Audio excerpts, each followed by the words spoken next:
Hello, Michelle. Hi, Thank you so much for being here. I'm excited to have you. I'm so excited to be here as well and excited to share our stories and talk to your audience and um, live through each other.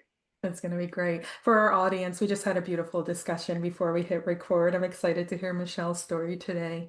So, my first question for you, Michelle, when you think about a life-changing event, something in your life that just completely changed the full trajectory of your life, where does your story begin? Well, that's kind of a loaded question. Really, my story starts when I was a little girl.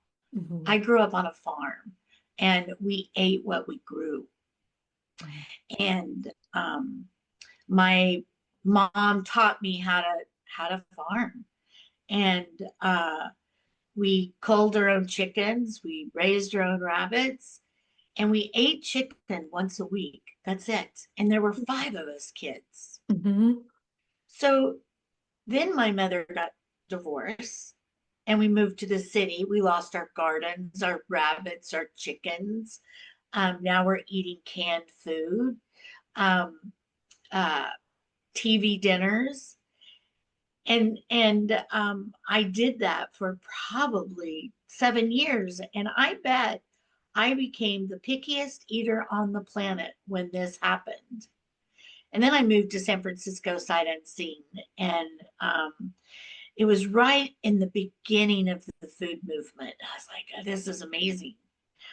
And Michael Pollan had dropped a couple books. One of them was Omnivore's Dilemma. And in that book, he said, "You vote 3 times a day with your fork."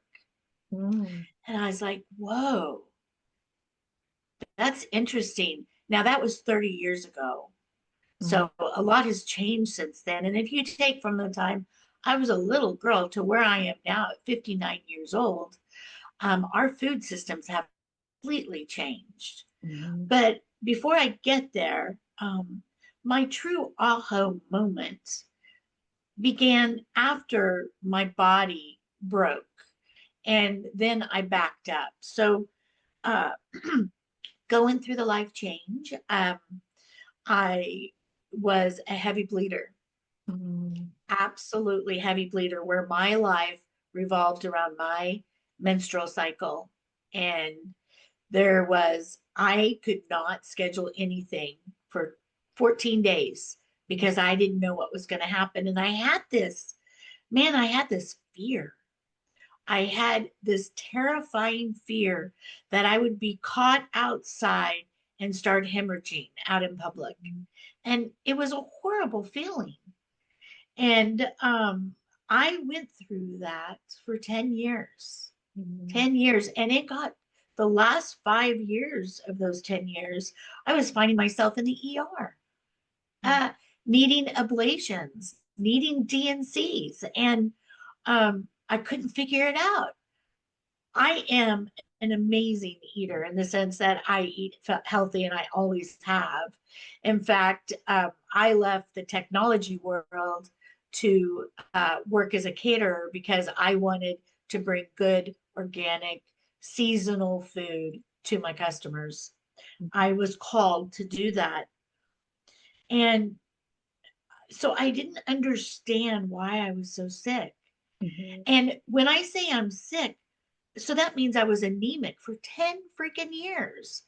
And so when you're anemic, your body does not absorb nutrients as well. And your body becomes weakened. Now, I'm this strong girl. Man, I could do anything anybody else could do, what have you. But I'll tell you what, the last 10 years changed that. And of those 5 years were brutal. Mhm. And I went backpacking with my son on one of my good weeks and stepped on a pebble and I tore my root meniscus and had to be carried on a stretcher down 3 miles of terrain. Miles. Straight, Wow. yeah, Trinity Alps. I was way up in the mountains. And I have to contribute to the fact that my system had been weakened because of my menstrual cycle and the hemorrhaging I was doing. And then I got a tooth extracted, and it turned out to be an infection Mhm. that turned into preceptus. Oh my I was goodness. stuck in the hospital for a week. Wow. And I'm like, what the hell is going on? And then, right when I started feeling better, and this was in a 5 year period, my son and I got in a car accident. Oh my goodness. Man, I'll tell you what, you're trying to get back, and it's one step forward, two steps back. And I landed on the couch and I was depressed. I Mm-hmm. was lost. I felt alone. And I felt like, I don't know. I don't know if I can keep going. Mm-hmm. My doctors were loading me up with prednisone and antibiotics and probiotics and uh, blood pressure medicine, all this crazy stuff. And finally, I said, enough is enough. Mm-hmm. I'm going to try to heal myself.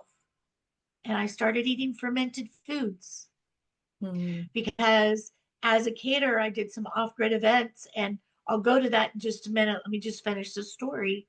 But Mm-hmm. eating fermented foods has this magical effect of feeding your microbiome in your gut, Mm-hmm. and it releases dopamine and it makes you happy.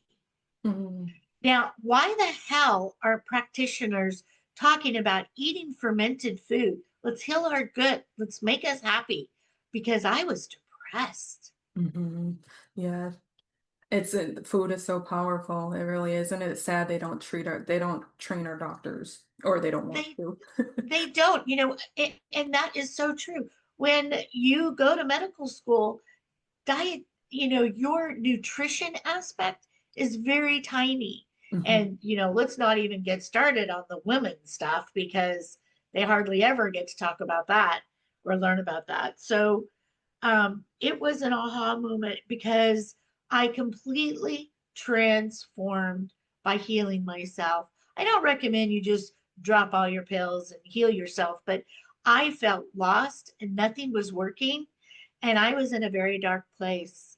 Mm-hmm. So taking the taking the control back in my hands, that's a lot what you do. It's our ancestors. Our ancestors didn't use doctors. Mm-hmm. Man, No. they healed themselves with food, with wild herbs, with plants that they foraged. We had practices back then that took care of us and made us well. Mm-hmm. And I kept thinking, I got to get back to that. So because I couldn't work, catering takes a lot out of you, and I was stuck on the couch, I started documenting everything I was doing. Mm-hmm. And all of a sudden, I came up with a framework, a 2 week framework that I call the Gutsy Reset. I like that. And it's mind blowing. I didn't change my diet, I just added 7 steps to it. And they're 7 steps that give you love and time and nurturing. So Yeah. today I'm here to talk about that. I'm here to talk about we can control, take back a lot of this outsourcing we've done and really look at it and go back to what our ancestral knowledge is. And yeah, So, yeah, I was kind of long winded, but but that was my turning point. that was. Oh, I love that. It makes me think of an author. He's quite popular now on Instagram too. He not same story as you as far as the conditions, but he had cancer and he decided, you know what, I'm refusing treatment. And he just went into a local river and he just swam for like a long period of time and his cancer healed. But he was like, let me just rely on the elements and nature and all of that versus treatment. And very impressive story. So I love hearing these kind of stories when folks find a way to heal themselves naturally. So beautiful. Yeah, I think nature is very powerful. It is. You know, um, our microbiome, it starts in the soil. Yep, it does. And It starts in the soil. oh, it's so bad now too if you're not the right soil. But yeah. Hmm. Yeah, yeah. And when humans feel the need to amend the soil to take over what Mother Nature does, we're going to have problems. When Hmm. I was the little girl, our food was incredible. We were healthy as can be. Nobody was ever sick. And to look at, and eating off our land, to look at what we eat now, which is ultra processed food, which is sterilized, herbicides, I mean, chemicals out the wazoo, the tilling that happens on our soil that kills the microbes. Hmm. That stuff is super important. Monocropping, when you do a field of just corn, that's brutal. In my plan, I do 30 diversity. I've got to have 30 vegetables, herbs, seeds, and grains mixed into that. It's very easy to hit that number. But if you just eat chicken and rice all week because you're in a hurry, your body's not getting the diversity it needs to be able to heal you from the inside out through your gut. Yeah. Gut is gut work or your gut health is very, very important, and you are right. I think it's just something we're not educated enough on. So I'm glad you're doing this work. I am. It's I'm excited to do it because I am living proof of what happened. And this wasn't. I didn't do this blindly. I mean, one of my favorite things to do in my catering world was to do off-grid events. oh, I love that.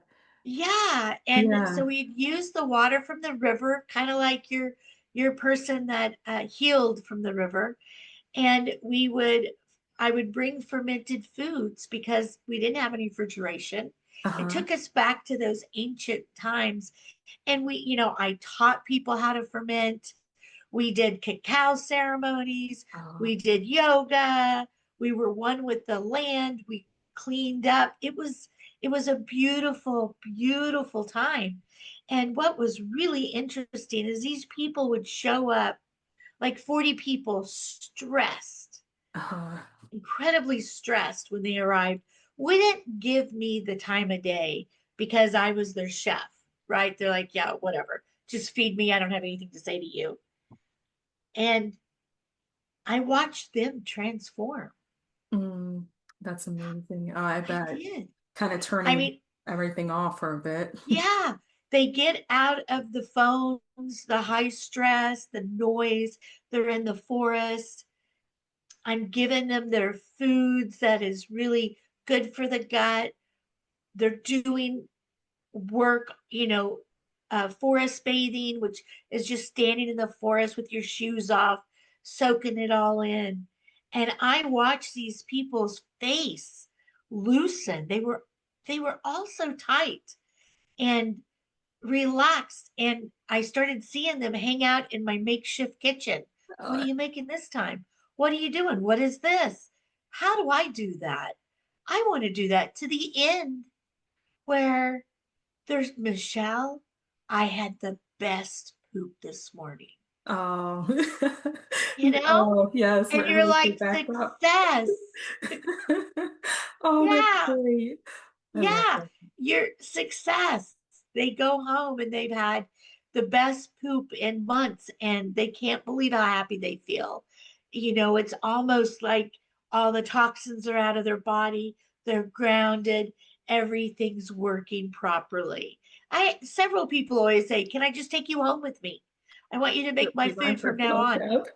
I mean, if you just look at the personality of these people, how they changed, and they went from stress, ignoring me, to gratitude upon gratitude just because I gave them food that heals their guts.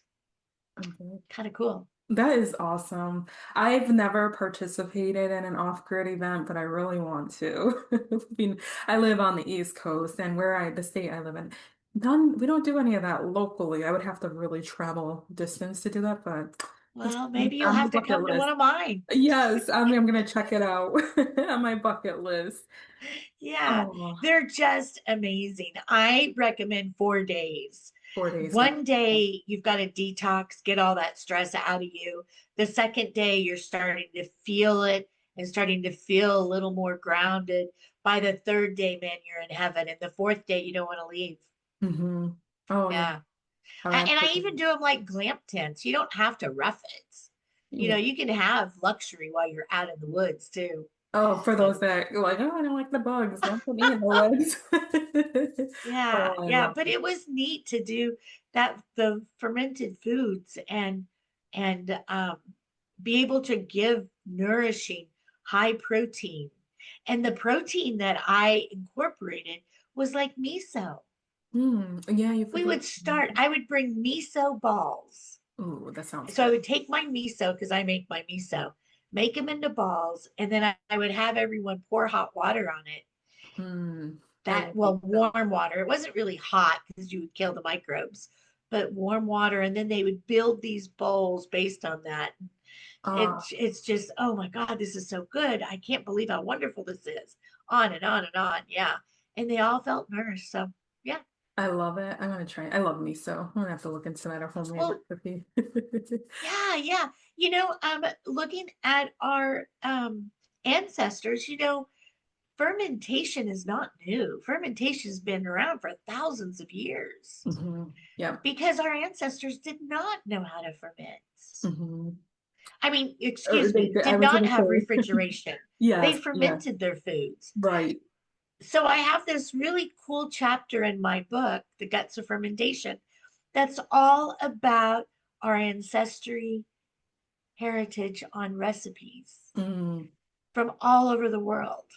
oh, I love. Yeah, all over the world. In fact, I have 127 recipes in my book, Wow. and they all tell you what origin, and only about 5% are from the US. Oh, I know I was scrolling through your website and information beforehand. I'm gonna have to pick that up. That's interesting because that's what the lost art. We don't eat like our ancestors no more, so. We don't. hmm We I love don't. that. And when you look at diabetes at the astronomical number that they're at right now, when you look at all the processed food that is going on, when you see that your grocery store has a very tiny section for produce, but a huge section for produced food, processed food, it's incredible how far away we've come from our ancestry heritage. It is. It's so sad.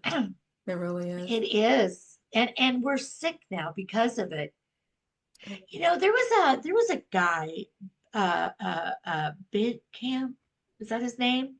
Um, in the 1800s, he coined the term germ theory, Mm, and how everything needed to be sterilized, sanitized, everything needed to be clean, and we follow that. And there was another gentleman that was around the same time that said, no, it's not bacteria. We don't need to be scared of bacteria. We need to manage it. Good bacteria will get rid of the bad bacteria. mhm. Now, this germ theory study, yes, it saved thousands of lives because now doctors were washing their hands, and everybody washed their hands after going to the bathroom. And that's really important. But Americans, we seem to go to the extreme. Yeah, we do. I mean, look at COVID. With I mean, the and I did it. I sterilized my food before it came in the house. mm, Our clothes dropped to the ground and went into the washing machine before they were in the house. I mean, that's pretty extreme. it is. It is. And it is But sad. I was terrified. I didn't get COVID. Thank God. Shocking. I did get it about 3 weeks ago. Oh dear. So you missed it I was then, like, but what is this? And it was COVID. And I'm like, wow, I'm like 4 years late. I was gonna say, well, yeah, oh wow. But I was feeding people during that time too, and doing little micro events and micro weddings. And but I was really careful. But germs are everywhere. Bacteria Yeah. is everywhere. It's in our mouth, it's on our skin, it's on our surfaces. And what we have to do is we have to manage the good so that we get rid of the bad. And how do we get the good bacteria? Do you know? Do you know how we get it? Through ingestion, like what we consume and making sure we put more good bacteria back in. Yeah, and that good bacteria comes from, you know, eating raw food that hmm you grew, hmm or a farmer's market, or a farmer that you know. I mean, I know about 50 farmers, but like When's the last time you talked to a farmer? I know for me personally, I have to say I did a couple of years sign up for a co-op where I was going to pick up fresh vegetables. Oh, that's Do it fantastic. consistent. I don't do it consistently, so it's something I need to do. I did it, I Well, think, you know, 2 years ago. if you do that, those co-ops, those CSAs, community supported agriculture, Hmm. even farmers markets, the vegetables are washed, but they're not sterilized. So the Well, microbes are still on them. yeah. And then you can take those microbes and you can ferment them Hmm. and build colonies in your jars and then feed that to yourself.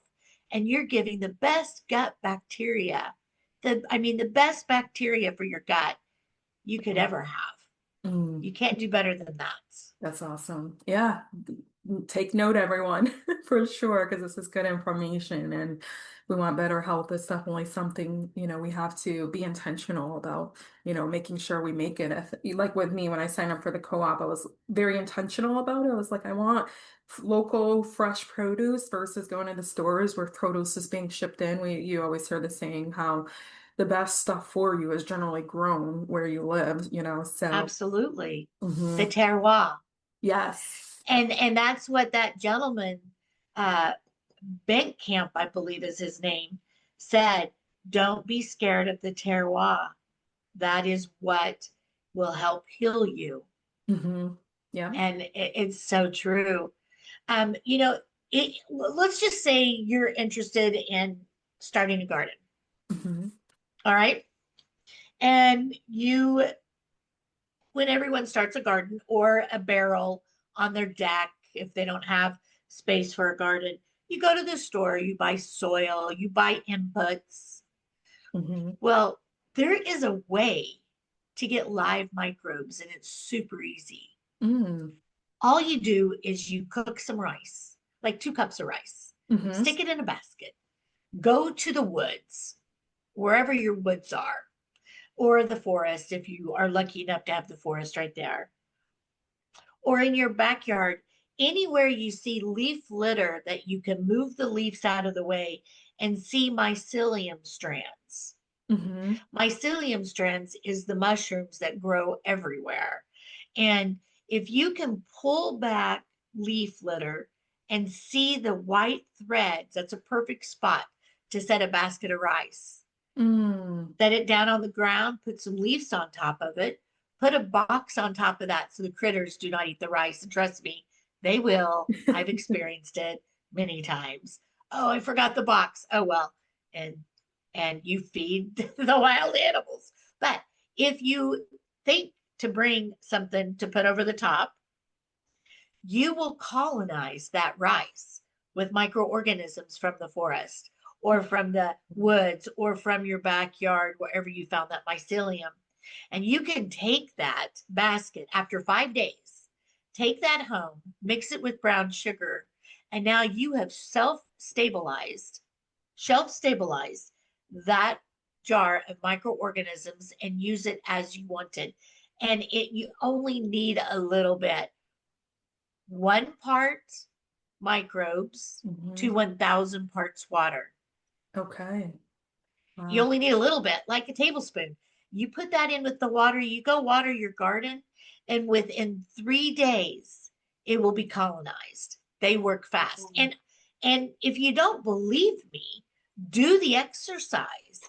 Get a high-powered microscope, look at the dirt, look at your soil underneath the slide, and see how nothing's really moving. It's really slow. It's not doing anything, right? And then add the microbes with the water, 1 part to 1,000 parts. Come back 3 days later, take another sample and check out the life. Wow. It's Wow. incredible. That is. And one handful of soil from the forest or the woods has more microorganisms in it than there are people on our planet. Do you have this in your book? Yes, I do. Okay. Okay. That's good. Because I was like, I'm gonna have to go back and take notes, but if you have it in your book, I okay. have the recipe for the rice. Okay. I even have the story of the first time I colonized my own microorganisms. I love it. Oh, And it wow. was, and let me tell you, the first time I did it, I was like, whatever, like this is really going to work, right? I was a skeptic. And I went, and I still remember the day I pulled the lid off. I could smell the sweetness. It Hmm. was sweet. You could, yeah. It I was wondered incredible. if you could like smell it or whatnot, so you could. Okay. Yeah, Oh. it was so neat. And then taking it back and shelf stabilizing it, making it last. Boy, it lasts. Hmm. It's not one of those, you know, you you basically the forest has said, yes, colonize, keep spreading.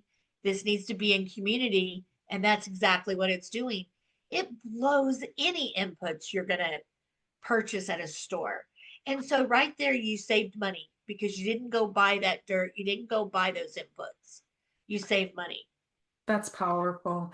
It's Yeah, amazing the things that we can do, and it's just only a lot of times through. I mean, now we've got books and all that. I mean, we've always had books, but not everyone picks it up. But anyway, the age of media that we're in, we're able to actually hear these stories, sit at the feet of folks that know this stuff, and be able to share that. Thanks for sharing that. absolutely. You That's know, awesome. so if that's too much and you want to save money, let's say that is just too much for you. You're like, yeah, I'm not going to go capture indigenous microorganisms, but I do want to save money. Do you know we are at a food cost that's 30% higher now than it was during COVID? Yeah, it's insane. I can't It even is insane. go to the grocery store. So, so let's just take a cabbage, how Mhm, you can save money by fermenting. If you take that cabbage and you make coleslaw, coleslaw is full of fat and there's not any nutrients in it, and it goes bad in like 3 days. You could probably get 20 servings out of it, but it goes bad in 3 days. It turns to slime. You mhm. can take that same head of cabbage, and cabbage right now is like $5 to $6, organic and not organic. I highly recommend the organic, but $6 for a cabbage. But you can take that cabbage and you can slice it, add some salt and water, and ferment it. And that cabbage will give you 120 servings because, first of all, when you ferment your foods, you don't need as much. You only need a teaspoon to a couple tablespoons per serving. So now all of a sudden, this cabbage will last a full year at least. It'll last even longer than that, but let's just say a year because you can grasp that. You can get 120 servings out of it. So if you can imagine doing that with multiple ferments, Mhm. you have access to some amazing food. And when you ferment, you're not just eating fermented cabbage. You have increased the nutritional aspect of that cabbage. Put it in. Yep. You have dropped the sugars because the microbes will eat the sugar that's in the cabbage. So Mm, now all of a sudden yeah. that drops. Vitamin A goes out through the roof, and other nutrients are expanded as well. So it's a cabbage that you're saving money on and also getting better benefits for your body. Yeah. And it's good. I have to say, I have a good friend of mine. It's very common in their tradition and in their culture to do fermented cabbage. And I used to love going to her mom's house when we were younger. She'd bring us, she's actually from the Yugoslavia. So she would bring us like we'd have the Bosnia, the pita and the fermented cabbage and all this stuff. So, and it was delicious. Fermented cabbage is delicious. Oh, it They is used to so do that good. here. Hmm. And if you wanted to start, and let's say you don't, okay, first of all, maybe we should take a step back and talk about what is ferment, Hmm. because I think there's a misconception out there. When I go and I do classes, when I teach people how to ferment, somebody will say, "Oh, I've got tons of ferments in my refrigerator." Okay, and I will open the refrigerator and where's your ferments? Oh, it's that, and Vitamin. that's not ferments, that's canned. Oh, okay. Okay. So there's a very different delineation. Both of them were used by our ancestors. Canning the process kills all bacteria, good and bad, because it takes your canning to a high source of heat. Mm-hmm. Ferments don't use heat, they're raw. You never want to cook a ferment because you Mm-hmm. will kill the microbes in it. So the good bacteria eats the bad bacteria as well as the sugar, and it the salt that's in the ferment is what stops the bad bacteria from growing. And you Mm-hmm. know this by looking at the jar. If you have a jar, let's say you tried ferment and all of a sudden you open it and it looks slimy and it's got colors on it. Well, either your jar was dirty and the bad bacteria got in there, you didn't use enough salts, Mm-hmm. or you left it up above, you didn't submerge it in the brine. All three of those factors will harbor bad bacteria and it will grow. Mm-hmm. So, and I've got troubleshooting in my book as well, but you can go online and find that anywhere. Right. How to know if it's good or not. And trust, that's something we're losing. We're not trusting ourselves anymore. We're not listening to our bodies. Look at how I got sick. I Mhm. wasn't listening to my body. Right. I was going through the motions and I didn't care what I was doing. I Right. was just trying to get from one day to the next. Mm-hmm. So, yeah. Interesting. No, I'm anxious. I gotta pick up your book now. I want these recipes. Thanks so much for sharing. Oh, good. This is all good. My next question for you, thinking about the woman in your life, Yes. who was with you through this period in your life when you did get sick? Was it your mom? Like, what woman in your life were present and supported you? Sadly, when I was sick, no one was there. I'm sorry. Okay. It's okay. I live on the West Coast. My family's in the Midwest, and I was struggling so much that I couldn't even come up for air to say, and women, it's very important. We live in community and we need to ask for help. I didn't do that. I Mm, was just going 90 miles a minute, trying to focus on my businesses, not on myself. And that was my error. mm, Yeah. okay. But my mom, my aunts, my grandparents all were really into growing their own food. With the farm there, yeah. And it taught me that. And that's what brought me back to basics. Hmm. Because I remembered that feeling, eating chicken that I raised, eating apples that I picked off the tree, canning tomatoes, pulling the potato bugs off potatoes. That was actually a really gross experience. This sounds But like we did it. But, also, what instilled in that time? Hard work. yeah, yeah. My mom led us. My mom said, if you tend the garden, you pick those vegetables, you clean them, put them in a bag, and whatever you sell, you keep. Hmm. And we made money that way. Okay. Awesome. Was your mom, like, what was her experience? Did she come from a farm? You said your grandparents, so it sounded like your mom might have come, She from did. a farm. My Like, grandma Purvis always had a huge garden growing amazing food that nobody else could grow. It was magical. Yeah. mhm. You could just go in and eat it. And What that's was, what I wanted for my son. I wanted my son, and he did this. Moms clubs would come over. It would be our time to host a play date.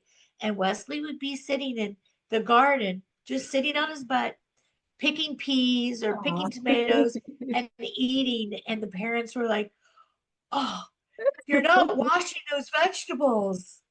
And you're like, no, he's okay. He's fine. I love that. Yeah, yeah.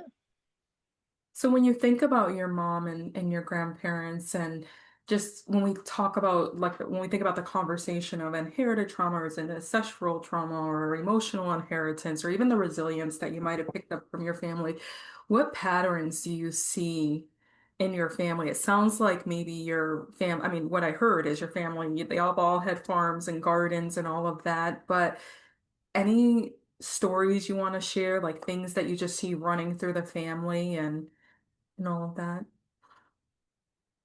stories we see running through the families that's not related to food. Food was a big part of our It sounds lives. like it, and it's It yeah, was everything was around the food and at the table, yeah.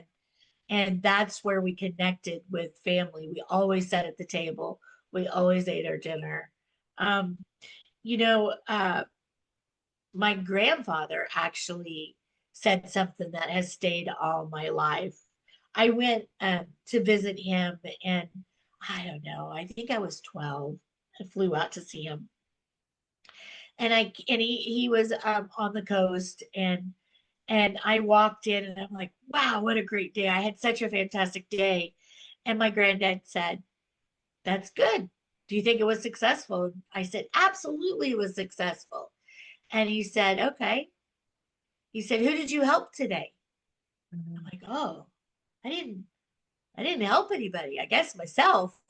Okay. Helping people really adds to the level of success. What did you do creative today? And I Oh, said, ah, I don't know if I did anything creative. I sat on the beach and just looked out at the waves. Okay.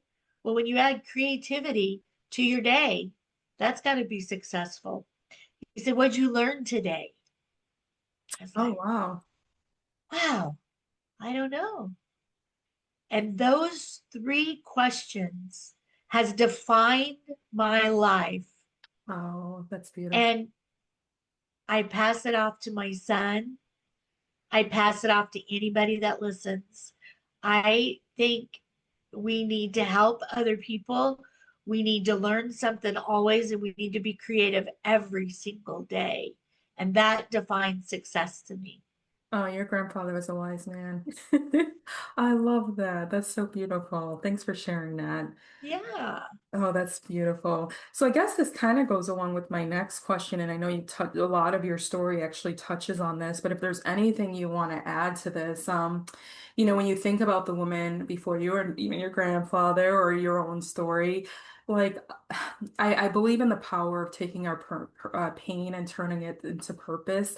So like just in your life, I'm seeing that you took your experience and made it your purpose, but anything you want to touch on more, just like how your life experiences, how your grandparents, your mom's life experiences, actually end up becoming those lessons from those experiences turned into gold. Anything you want to touch on there more or add on? Well, I come from a family of very hard workers. Hmm. And one thing um, I was taught was always learn everything you possibly can from the people that are around you. Hmm. Everybody has a story. There's always something you can learn. Hmm. And then once you learn that, keep it and better yourself for it. Hmm. So, when I see older people, like when I go to my in-laws' uh, retirement place and I speak to the old people there, I'm always loving their stories because there's always something you can learn. Gold. And I took it to my business. Hmm. I am who I am today because of all my mentors. I Hmm. have so many mentors because I went from place to place to place. I mean, I was a project manager traveling the world. Oh It was wow. crazy. That's what I did Yeah. on my 9 to 5 essentially. Yeah. I Yeah. love that. I was converting manual processes, I was automating them. Yeah. And so we would have to meet with the subject matter experts and define their business processes and then automate them. And even those subject matter experts, you get to know them Yeah. and you learn their skills and you embrace that and move it forward. I'm really big into hosting exchange students. Oh, that's awesome. Yeah, I've hosted 9 from Wow, all over the world. that's great. That had to be fun. Yeah, and each one got to spend 10 months with us. So I only had one child, Wesley, he's 20 now. But what he did is he always had brothers that lived with us. Mm. And um, he's actually going to Turkey next month to see one of them, which I think is Oh, so fantastic. Yeah. that's Yeah. beautiful. So Hmm. I always ask them to, when, what can we bring you from our country? Your grandmother's recipes. That's what I always. Oh, I love it. I hope you have like a nice recipe book that you I love it. A fun story for you. I was actually at Barnes and Nobles this around the holiday season looking for stuff, and I found this holiday or a family recipe book, one that you fill in yourself, and it was just I picked it up and I'm like gonna add all the recipes in it. So Oh, do, that's awesome. do. That's beautiful. Pass them down. We Yes. do. We need to embrace our ancestry history, Yes, and we do. we need to pass it on. I mean, look at America. Hardly anybody knows how to ferment. Hmm. We think it's a new trend, but it's not. It's been around for thousands of years Yeah. in the other countries. And that is a lost art. And we need to get it back, because not only do we not do that, but our food systems is corrupt. And we have we have outsourced our health and our food to corporations that are in it to make money. Yep. And feed And the these system. lost arts can help us, Mhm. incorporate that fermented food, Mhm. do the canning, these kind of things, preserve your food, grow a garden, meet with a farmer. These kind of things, you can take your food back and take your health back and be better. I Mhm. had a guy that had a Lyme disease, has Lyme disease, and he was like bummed out, stuck in bed, not motivated to do anything. His body hurt all the time, and there's not any way to heal that. Mhm. And so I had him start my program, start eating my fermented foods 3 times a week, follow the 7-step process. And yes, he will never be cured from Lyme disease, but he feels better. He's motivated. He's energized. He wants to work with Mm. No, I froze there. motivation now, where he didn't have to look at food as medicine. There's a lot of ways that it can help us. Hmm. It's so true. It really is. Food really is our medicine. I can't even tell you anytime I do like go off course or I'm not eating healthy, I can feel it. I'm like, yeah, and I can only imagine if we're more, I do some fermentation here and there, but I'm not consistent with it like I need to be. So you're encouraging me. Good, good, So you're good. encouraging And me. another thing that would tell you what kind of ferments you need is to monitor your poop on a 2-week basis. That's yeah. Who does that? Nobody. Nobody Hardly. does it, right? So my book actually has an app that ties to it that has Ooh, logs in it so okay. that you can actually log. Oh God. um, sorry, I went the wrong way. Um, but you can log your elimination every Okay, day. I see what you're saying. Hmm. And then you can actually take that to your doctor, because the questions you ask is, does it float? Does it sink? You use the Bristol chart method. The Bristol Hmm. chart was defined back in the 1900s. And I actually have a pretty one in my book. I had an artist, I said, here's the Bristol chart. I know it's poop, but can you make it pretty? Okay, good, because I've She seen them did. before. She did. Oh, She made good. a pretty chart for me. So we've got a pretty chart of poop in my book. Oh, I But love but it. that Bristol chart has 1 through 6. You want a 3 or a 4. That's the perfect poop. And when you have that perfect poop, man, you feel it. And so log it. You also ask these questions. Does it sink? Does it float? What color is it? Is it stinky, or does it not have much of a smell? Um, and then what number on the Bristol chart is it? And all of that is data. Our body's telling us what we need. We just need Hmm. to listen to it. Hmm. Yep, so true. So very Yeah. true. Yep. I have to ask, so the question about traditions, because I'd like to hear a little bit about family traditions, and it sounds like in your family there's a lot of wellness traditions. So what is your family tradition? Anything that you've started or anything you've adopted? What would you say your family tradition is? What I adopted. Well, I always ask the 3 questions. Yeah. That's absolutely critical in my life every day. I kind of copied my brother. My brother has 2 questions he always asked at the dinner table. What was the best thing you did today, and what was the worst thing that happened today? to get his kids to start conversation, which I liked, but I liked my 3 questions better because it's all about improving yourself. Mm-hmm. The Um, ones from your grandpa? Is that yeah, yeah. okay? So that is a tradition that's absolutely critical. Another tradition is birthdays in bed. I love that. When I read that, I was like, that's perfect. I think I need to adapt that one. It's fun. And I'll tell you, my kid, his birthday's December 30th. He wants to be home for his birthday. He doesn't want to travel. We used to travel. Mom, can we please be home? And I'm like, we're skiing or we're doing this. We're at the ocean. No, he wants to be home for his birthday. So he loves breakfast in bed. It's Oh, actually really fun. that is fun. I'm gonna I've heard stories like in ancient Egypt as an example, the chemics and all that. One of the things they do is like do like fasting for your birthdays, or something like that. I think is fascinating. So Wow. like it should be like a recoup, a time to replenish and regenerate yourself. So I love that too. I Yeah. think I'm gonna have to add that one as well. Yeah, that's a good one. Yeah, that's awesome. Fasting is a really, I find fasting really good for you too. Hmm. I think fasting is a nice ritual to have. Yes. Um, like a 24-hour fast can be once every 2 weeks. It just resets you. Yeah. There's nothing wrong with it. I've never done longer than a 3-day fast.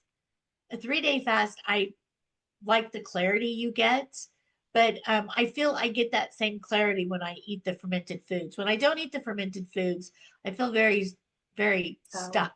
hmm. So, movement, it's not a tradition, I guess, but movement is critical and we all need to always move every day. Hmm. So Yeah. I guess that's something. Yep, so true. We do move and feeding our bodies the right stuff and feeding our mind the right things. I love your grandfather's 3 questions. Those are good. Yes, yes. Okay. So a couple of things we'll kind of close up here with. Um, when you think about the legacy you're leaving, what do you want your family to remember you for? That's my first. And then just what words of wisdom would you impart to our young generation if they were sitting at your feet? Okay. Um, what would my family thinks I'm kind of like the black sheep of the family. I do all the weird things that nobody really understands. I want them to know, I want them, I want my legacy to be she was a firecracker. I love that. I can still sense it. Oh, that Michelle, she was a firecracker. I think that would be pretty cool. I'm a mushroom forager. I harvest my own sea salt. I harvest seaweed. I'm always teaching. I do all the things that my family are like, what? So yeah, firecracker I think works. And then knowledge to impart to kids or knowledge to impart to the younger generation. Get back to basics. Mm, It's yeah. not fastest, quickest 90 seconds and you're ready. It's go outside, feel the energy in the land. It's it's get your hands in the dirt and grow something. It's listen to what your body's telling you. You don't need to be the fastest. You don't need to be taking a ton of supplements. You need to eat real food. Mhm. Oh, that's back to basics. Yes. Yeah, and make my book, classes, and app a movement. Yes. Get away from the tradition that the way the last 30 years we've been in because here's the deal. I've seen our food system change. I'm 59 and I've seen it change Mm, dramatically. And what is terrifying is if we stay on this trajectory, our next 50 years is going to be scary. yeah. Can- So these kids need to get back to basics. They need to grow their food. They need to ferment their food. They need to make food something that's not an after fact, not through a pill. Eat the Mhm. real stuff. Be Mhm. balanced.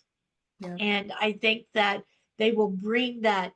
outsourcing it back to where it needs to be, if Hmm. that makes sense. No, it does. It does. And so, so important.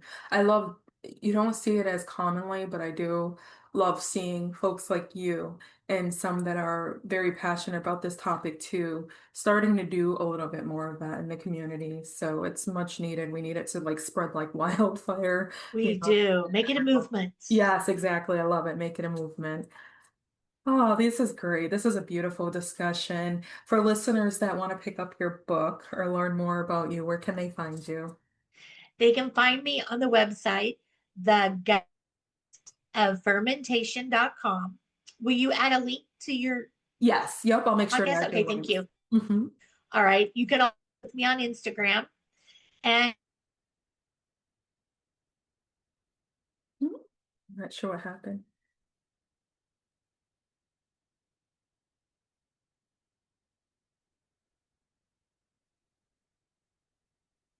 Hmm.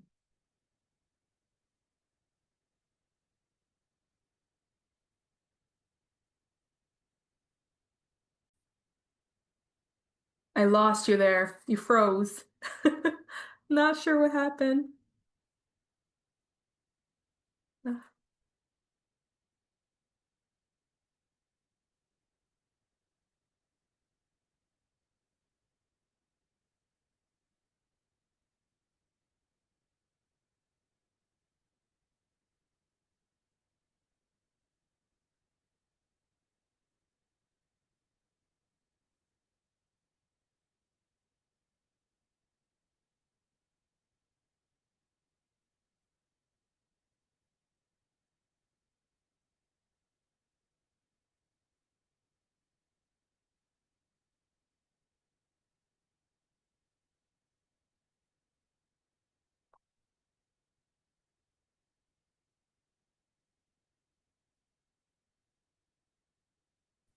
okay. okay, you could jump. Okay, so you can find me on the website, thegutsoffermentation.com. And if you go to this website, you can also find the Gutsy 2 week reset, and you can download that for free. And that will give you 7 steps to follow to reset your body, and it'll make you feel so good. Oh, good. I'm gonna download. Yeah, Thank you. yes, absolutely. Awesome. Well, thank you so Yeah, much. also, Mhm. also, if you do download it, please let me know. I'm always available via text, Instagram, the Guts of Fermentation. You can click that, or you can just send me an email, Michelle at the guts of fermentation.com. I'm happy to connect and talk and help you through whatever issue you might have. Oh, awesome. Thank you so much. Thank you. I'll definitely be sure to share all your information in the episode description. Thank you so much, Thank you. Michelle, for being here. Thank you. This was lovely. It was. Thank you so much. All right, I'll stop here.